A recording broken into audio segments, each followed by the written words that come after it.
Today I'm going to show you how to put in a collar and stand. So for this you're going to need a finished bodice. I just took my half scale pattern, added seam allowance and a little bit more in the front. I finished off the front edges just like a shirt and closed all the darts, closed all my seams, just made a little basic bodice here. You'll also need 2 stand pieces. You want both of those pieces to be interfaced. And 2 collar pieces, which I have already sewn together. You'll need one that's interfaced, one that's not interfaced, and sew them together with a 1/4 inch seam allowance.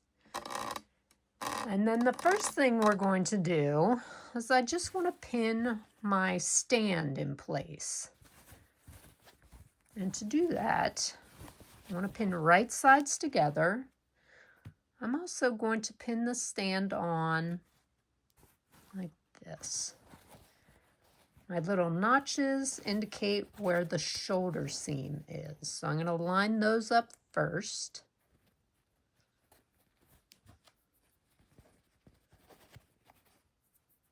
Pin that in place.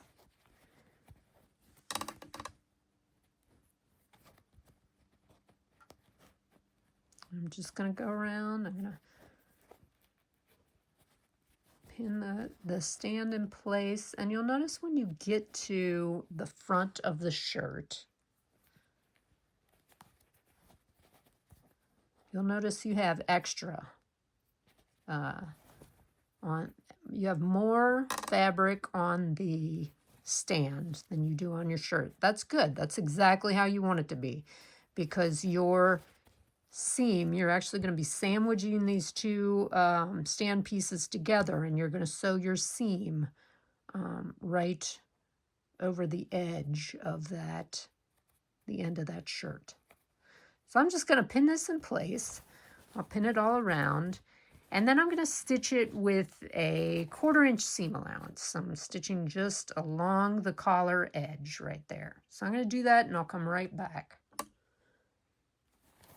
Okay, so once you've got your collar stand sewn on, you'll obviously go through, press your seams out first. You always want to press your seams out. And then you can just go ahead and press them up towards the top of the collar stand. Okay, so now you've got your collar stand on. Set that aside. Now we're going to go over to the actual collar. So I've already sewn this together with a 1/4 inch seam allowance all the way around. First thing you want to do, clip your corners. Oops.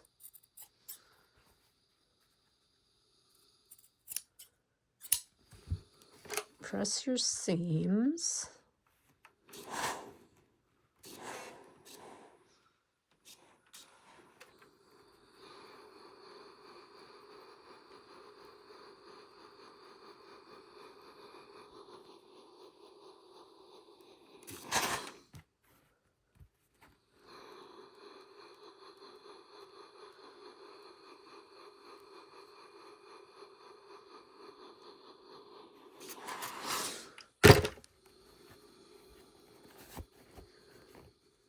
Now you want to flip that right side out.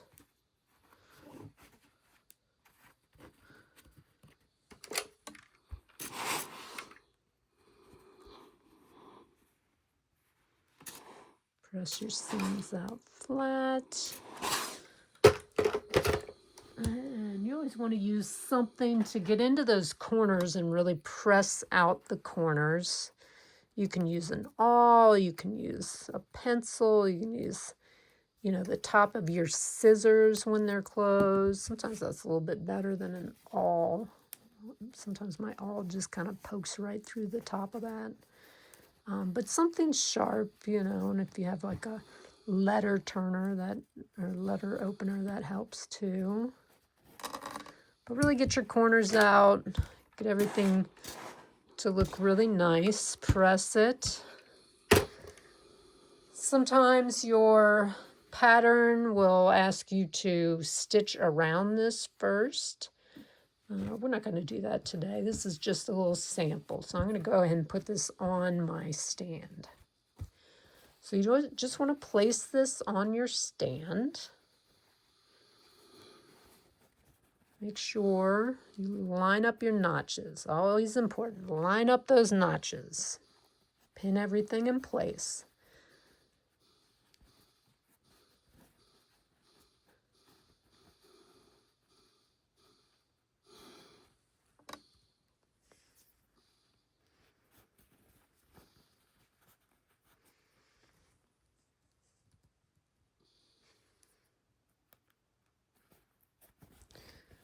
All right, and I'm just going to go over the machine and put a quick basting stitch. I'm just going to baste my collar to my stand, just so it doesn't kind of move out of the way when we go to put the other side of the collar stand on there. Okay, so just go ahead and baste that shut. Okay, so now that I've got my collar basted on, the next thing I'm going to do, I want to take the other collar stand, and I'm just going to fold up that bottom edge 1/4 of an inch.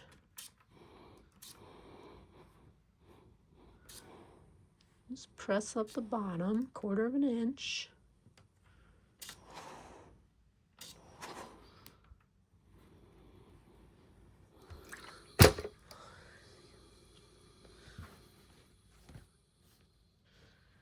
All right, so then I'm going to sandwich my collar in between the two stand pieces.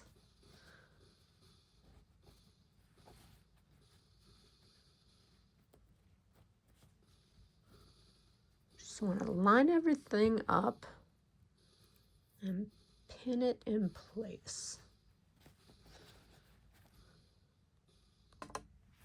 Okay, so once you have that all pinned, then you want to go back, you want to sew 1/4 inch seam allowance. You're going to start on the curved edge here. You want to sew down your fold.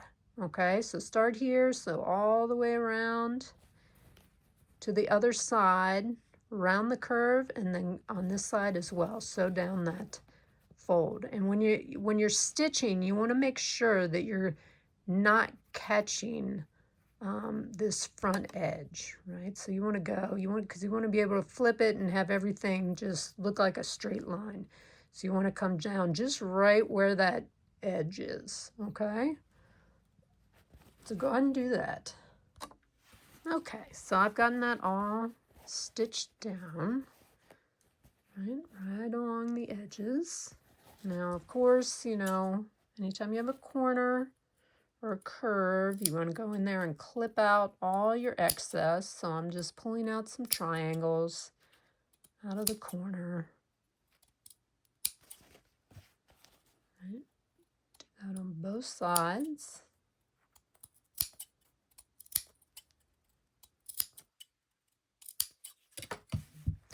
All right, now you're going to flip this. Be sure to press out your seams first.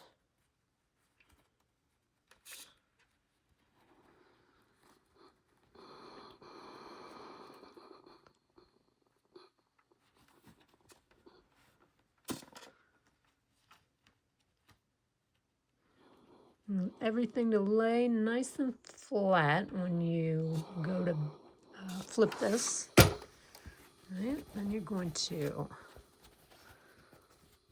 flip it.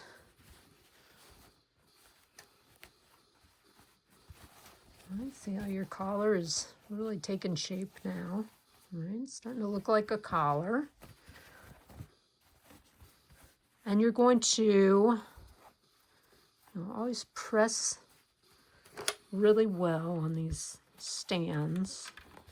Got all that interfacing in there, so it tends to be a little bit stiff. But now you just want to go through and you're going to pin that folded edge right over your stitch line.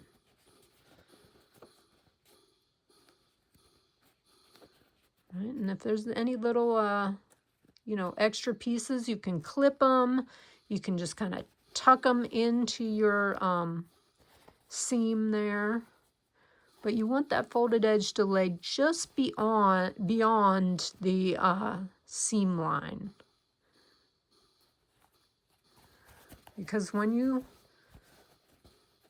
go to stitch this down, you're actually going to stitch in the ditch on this side. That means just stitching in the seam line here so that you really can't see the stitch from this side, but it will catch this side when you sew it. And I'm going to take you over my sewing machine and show you exactly what I mean. Okay, as you can see, I've got everything kind of pinned into place, right, just over my stitch line. See my stitch line's underneath there. Then when I get to this side, I'm just going to go through, I'm going to stitch right in the ditch. And usually normally you would use thread that matches your fabric. I'm not doing that because I want you to be able to see my stitch line. Let me get in there when I stitch it. Okay, so, and I personally, I like these big quilting pins because I think they're real easy to pull out when you're sewing. Oop. You never want to sew over your pins. It's a really good way to really damage your sewing machine. I don't want to see anybody doing that in class. You know, you can break a needle. You can also throw off your the timing on your machine, especially if you do it on a home machine. These industrial machines are a little bit tougher than domestic machines. So I'm just pulling out my pins as I get to them and just stitching right in that seam line and hopefully catching the fold on the other side.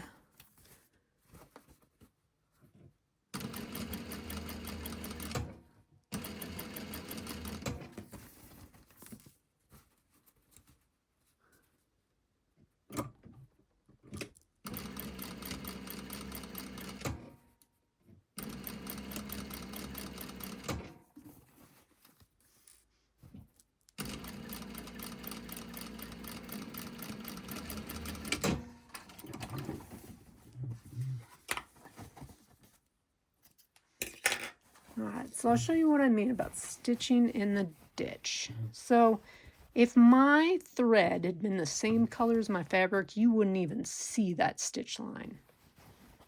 I've gotten it right down there in the seam line, and that's what you want. Then you want to flip it over, look on the other side, make sure that you've caught that folded edge all the way across, because sometimes, you know, it can kind of slide out of place and there'll be spots where you know, have missed the folded edge, and you can just go back, you know, kind of push your folded edge down and stitch again in the ditch, okay? But there you have it, folks. That's your finished collar on this little bodice sample. And now you're ready to put your buttonholes and buttons in place. You know, and always, you know, flip that collar down and press it real well because you want these folds to be even up at the top. Okay? But should look like that. And that's it.